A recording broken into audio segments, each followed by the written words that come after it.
পৃথিবীর একেবারে উত্তর প্রান্তে কানাডার আর্কটিক অঞ্চলের নিঃসঙ্গ প্রান্তে অবস্থিত অ্যালার্ট, যা পৃথিবীর উত্তরতম স্থায়ী বসতি অঞ্চল। উত্তর মেরু থেকে মাত্র 817 কিলোমিটার দূরে নুনাফুটের এলসমিট দ্বীপের উত্তর পূর্ব প্রান্তে অবস্থিত এই ঘাঁটি কানাডার সামরিক ও বৈজ্ঞানিক গবেষণার অন্যতম কেন্দ্র। এখানে বছরের একটি সময় পুরো অঞ্চল ঢেকে যায় এক অবিরাম অন্ধকারে। এটাই পোলার নাইট বা মেরুরাত্রি, যখন সূর্য টানা 136 দিন দিগন্তের উপরে ওঠে না। বিবিসির তথ্য অনুযায়ী এবছর অ্যালার্ট এর শেষ সূর্যের দেখা মিলেছিল 13 অক্টোবর। এরপর 2026 সালের 27 ফেব্রুয়ারি পর্যন্ত সূর্য আর উদয় হবে না। এ সময় পুরো অঞ্চল কার্যত অন্ধকারে নিমজ্জিত থাকে।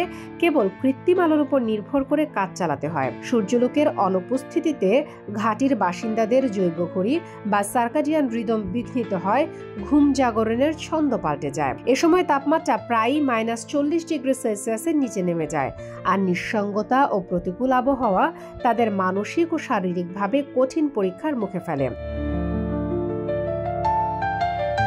অ্যালার্ট একমাত্র নয়, পৃথিবীর আরও কয়েকটি মেরু অঞ্চল প্রতি বছর টানা অন্ধকারের মুখোমুখি হয়। নরওয়ের সাভালবার্ড ও জানমাইন দ্বীপপুঞ্জে প্রায় 111 দিন সূর্য ওঠে না। সেখানকার সূর্যাস্ত শুরু হয় 26 অক্টোবর, সূর্য ফিরবে 15 ফেব্রুয়ারি। নরওয়ের উত্তরাঞ্চলের বৃহত্তম শহর ট্রমসোতে টানা 49 দিন সূর্য দেখা যায় না, 27 নভেম্বর থেকে মধ্য জানুয়ারি পর্যন্ত।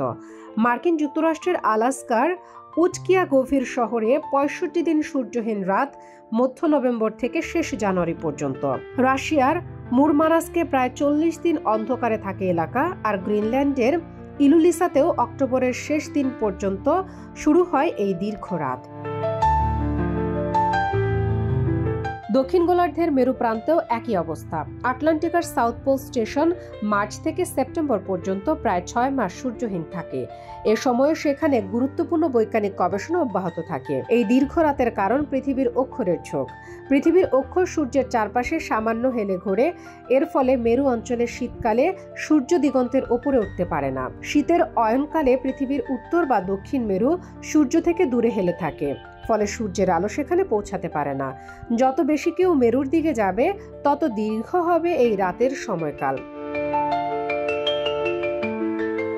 তবে বিপরীতে গ্রীষ্মকালে এই একই অঞ্চলে ঘটে তার উল্টো দৃশ্য, মিডনাইট সান, যেখানে টানা কয়েক মাস সূর্য অস্ত যায় না।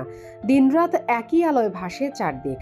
অ্যালার্টের মতো স্থানে কর্মরত বিজ্ঞানী ও সেনারা এমন বিরূপ পরিবেশে প্রতিদিনই লড়াই করেন প্রকৃতির সঙ্গে।